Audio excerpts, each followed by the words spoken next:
రాష్ట్రంలో ప్రతి నెల నిర్వహిస్తున్న స్వచ్ఛాంధ్ర స్వర్ణాంధ్ర కార్యక్రమంలో భాగంగా ఈ నెల జీరో వేస్ట్ ఇన్ ఇన్స్ట్రక్షన్స్ అనే వినూత్న థీమ్తో కార్యక్రమాలు చేపడుతున్నట్లు జిల్లా కలెక్టర్ ఎస్ వెంకటేశ్వర్ తెలిపారు. శనివారం ఉదయం స్వచ్ఛాంధ్ర స్వర్ణాంధ్ర కార్యక్రమంలో భాగంగా తిరుపతిలోని బైరాగిపట్టణ నందు ఉన్న వెనుకబడిన తరగతులు కళాశాల బాలికల వసతి గృహాన్ని సందర్శించి అక్కడ అమలు చేస్తున్న వ్యర్థ నిర్వహణ విధానాలను విద్యార్థులను అడిగి తెలుసుకున్నారు. హాస్టల్లో తడి చెత్త పొడి చెత్తలను వేరు చేసే సోర్స్ సెగ్రిగేషన్ పద్ధతిని సమర్థవంతంగా అమలు చేస్తున్నారని, తడి చెత్తను శాస్త్రీయ పద్ధతిలో డీకంపోజ్ చేసి ఎరువుగా మార్చి అదే హాస్టల్ పరిధిలో ఆకుకూరలు, క్యారెట్, బీట్రూట్ వంటి కూరగాయలు పండించేందుకు వినియోగిస్తున్నారని చెప్పారు. దీని ద్వారా హాస్టల్కు అవసరమైన కూరగాయల కొనుగోలు వ్యయం గణనీయంగా తగ్గుతుందని వివరించారు. తడి చెత్త నుంచి ఉత్పత్తి అయ్యే ద్రవాన్ని హైడ్రోఫోనిక్స్ విధానంలో వినియోగిస్తూ మొక్కలను పెంచుతున్నట్టు తెలిపారు. పొడి చెత్తను ప్రతి గురువారం స్వచ్ఛరథం ద్వారా సేకరించి రీసైక్లింగ్ పంపిస్తున్నారన్నారు. ఈ విధంగా హాస్టల్లో ఉత్పత్తి అయ్యే చెత్తను సమర్థవంతంగా నిర్వహిస్తూ చెత్త నుంచి సంపద అనే భావనను కార్యరూపంలో తీసుకొచ్చినట్లు పేర్కొన్నారు. ఇలాంటి కార్యక్రమాలను జిల్లాలోని అన్ని హాస్టళ్లు, ఆసుపత్రులు మరియు ఇతర సంక్షేమ హాస్టల్లో అమలు చేయాలని తెలిపారు. 1-2 నెలల్లో అన్ని సంస్థల్లో ఈ కార్యక్రమాన్ని విస్తృతంగా అమలు చేయడానికి చర్యలు చేపట్టాలని తెలిపారు. ఈ కార్యక్రమంలో జిల్లా బీసీ సంక్షేమ శాఖ అధికారి భరత్ కుమార్ రెడ్డి, జిల్లా పంచాయతీ అధికారి సుశీలాదేవి, వసతి గృహాలు, విద్యార్థులు తదితరులు పాల్గొన్నారు.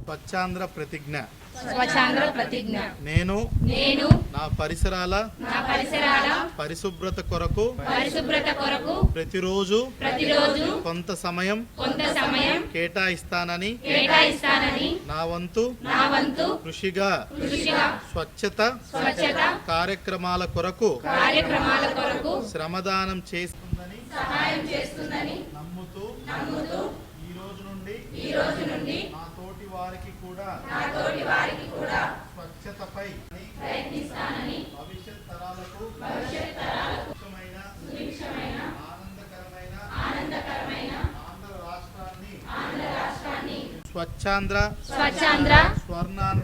స్వర్ణాంధ్రగా తీర్చిదిద్దేటట్లు నా వంతు కృషి చేస్తానని ప్రమాణం చేస్తున్నాను. ఓకే.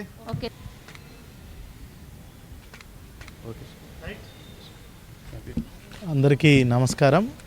మనందరికీ తెలిసిందే ప్రతి నెల స్వచ్ఛాంధ్ర స్వర్ణాంధ్రలో భాగంగా గౌరవ ముఖ్యమంత్రి గారు ఇచ్చిన పిలుపు మేరకు ఒక వినూత్నమైనటువంటి థీమ్తో ప్రతి నెల మనం ఈ కార్యక్రమాన్ని చేయడం జరుగుతుంది.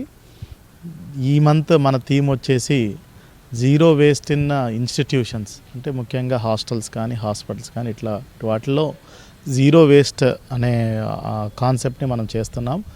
దాంట్లో భాగంగానే ఈరోజు బీసీ వెల్ఫేర్ హాస్టల్కి తిరుపతికి రావడం జరిగింది. ఇక్కడ కూడా మనకి వాళ్ళు సోర్స్ సెగ్రిగేషన్, అంటే తడి చెత్త పొడి చెత్త వేరు చేయటం, తడి చెత్తని ఎట్లా ఎరువుగా వాడాలనే దానికోసం ఇక్కడ తడి చెత్తని డీకంపోజ్ చేయడానికి అక్కడ మనము వాళ్ళకి పిల్లలతో పాటే చేపించాము.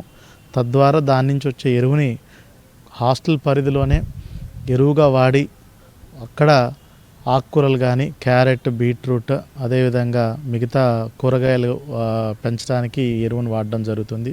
వాళ్ళకు కూడా నెలసరి వెజిటబుల్ కొనుక్కోవడానికి అయ్యే బడ్జెట్లో అది తగ్గుతుంది.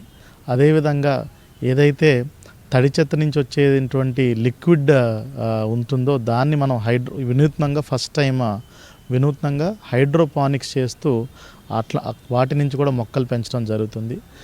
అదేవిధంగా పొడి చెత్తని మనం ప్రతి గురువారం ఒకసారి ఇక్కడికి స్వచ్ఛరథాన్ని పంపించి దాన్ని రీసైకిల్ చేసే విధంగా చేస్తున్నాం. ఇట్లా హాస్టల్లో ఏర్పడినటువంటి మొత్తం చెత్తని మనం రీసైకిల్ చేస్తూ చెత్త నుంచి సంపద ఏదైతే గౌరవ ముఖ్యమంత్రి గారు చెప్పారో దాన్ని ఫీల్డ్లో మనము రియాలిటీగా చేస్తూ ఈరోజు ఇక్కడ శ్రీకారం చుట్టడం జరిగింది. ఇట్లానే అన్ని హాస్టల్స్లో కూడా చేసే విధంగా డిస్ట్రిక్ట్ పంచాయతీ ఆఫీసర్ని, అదేవిధంగా ఆల్ వెల్ఫేర్ ఇన్స్టిట్యూషన్ హెచ్ఓడీస్ని, అదేవిధంగా మున్సిపల్ కమిషనర్స్ అందరినీ కూడా డైరెక్షన్ ఇచ్చున్నాము. ఒక 1 month 2 monthsలో కూడా అన్ని హాస్టల్స్ ఇన్స్టిట్యూషన్స్లో కూడా ఇది ఫుల్ ఫ్లెడ్జ్డ్గా అమలయ్యేటట్టు చర్యలు తీసుకోవడం జరుగుతుంది. Thank you.